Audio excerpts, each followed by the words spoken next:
And over 5,000 deaths. I'm here with Dr. Shamdeo Persaud, the Chief Medical Officer at the Ministry of Public Health, to get an update as to the current situation in Guyana. Our index case is a resident in New York who traveled to Guyana on the 7th of May, and since then she has been she and her husband came together on that flight. Another child of her, son of her, traveled to Guyana a few days before, and then while here she had some other children here who she's staying in that household. After her demise, she was, of course, became ill, was taken to Georgetown Hospital over one day, the following day, and expired while receiving medical attention. And later on that day, the test came back positive for the index case. So we're calling her the index case. Following that, we were able to sample at least those other persons within the household who showed some signs and symptoms. And 3 of them, her husband and 2 of her sons, one that lives here in Guyana, one that came from New York, were tested positive. So far, we will now classify those as 3 imported cases, 3 persons who came, and we have 1 local transmission. So that's our position in the last 24 hours. Within that household, there were 2 households now of interest, because when they came in, they interacted with their relatives and so on. And of those, we had about 18 persons that we're keeping close watch on.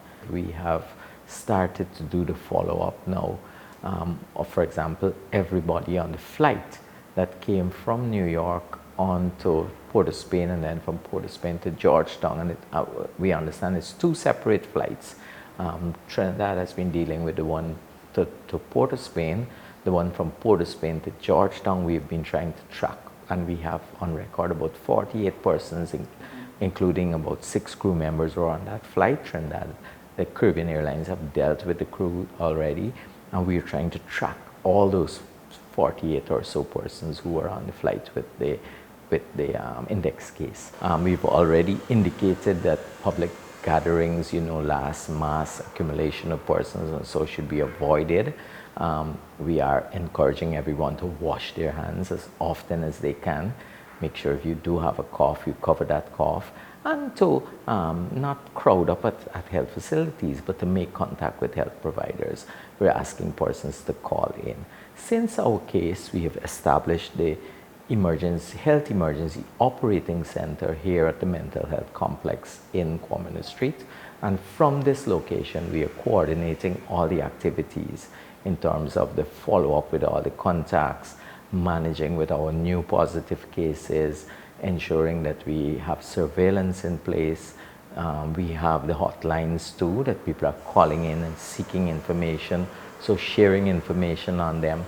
And this is not only, well, you're sick, you call in. People are generally calling in because they want to know what they can do. How do you get in persons to understand that not every simple cough is COVID-19? Well, we want people to be careful with their health, and we don't know.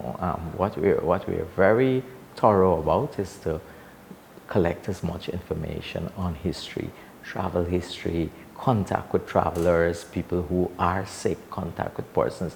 So there's a very thorough process, and there is a tool that we're using.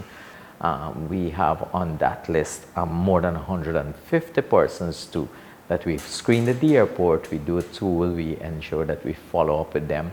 Some of those persons do report that they're not well. We would have a medical team evaluate them, and even before our first case, we had tested some of those persons, and they were all negative so far. All right, some of them come for various things, to work here, to work in the various companies, to work on the oil and gas industry, and so on. And we've had a very close monitoring of those. So far, we were able to track most of the persons on that list. And a few persons have even left who were cleared, because we started that process since the 18th of January. So they would have completed their 14 days and come off. All right. For the other persons who are who are in contact with our index case or the new positives that we have, we are continuing to make additional measures and put in place some systems to ensure that we can keep a closer eye and work with them to ensure that no further spread takes place. Yeah, there is some positive about the COVID-19, that there is some research showing that 80% of the persons who actually, have the virus, they somewhat recover. Could you explain to the public some of the high-risk age groups that could contract the virus? Right. So coming back to that question about if anybody cough, and coughing is quite a common symptom. As you correctly said, it can be related to another infection, or it could be from many other conditions. Even some people on medication, people on antihypertensive drugs and so on. A few persons do have a cough. Smokers, people who have lung damage from other reasons can also cough.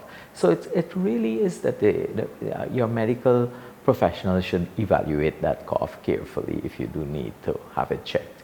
Of course, we are using for COVID-19 the caveat that you did travel, or you had a contact with someone who traveled to start with, or one of these positive persons that we are keeping on a tighter observation. In terms of the high-risk groups, persons above 55 generally, and we have actually brought it down to 50 because we have a high rate of, say, things like diabetes, hypertension, some underlying heart condition, kidney problems, lung problems. So we actually cue into that. So even in our follow-up, for example, the persons who came back from China, even from the 80s, we were asking who else is in the household? Is there anyone with any of these underlying conditions?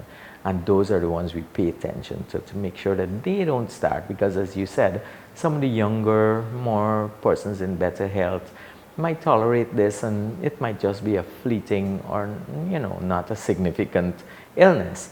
But people who have these comorbidities or underlying conditions are the ones who really are at the highest risk of developing what our index case have, a respiratory, severe respiratory syndrome.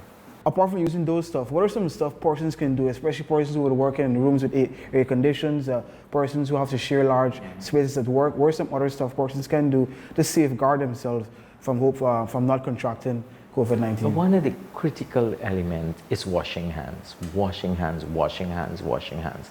We're saying not even touching your face, rubbing your eyes, because it seems as if, and there might be a few of the virus hanging in the air that someone can breathe in without actually coming in contact. But most of the instances, it's contact with an object, contact with a door handle, contact with a contaminated material, and then you put your hands in your face, you rub your eyes, or something of the sort, and you transfer that to you.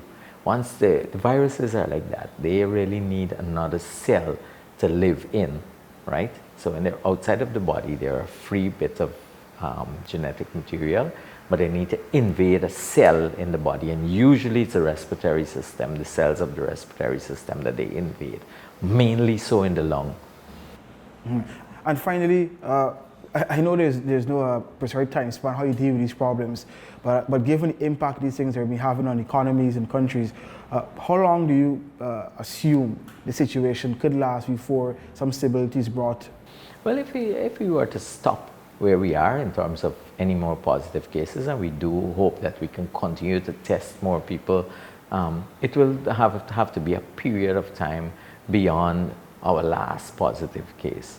All right, so at this point, it could be 14, it could be 21, it could be 28 days.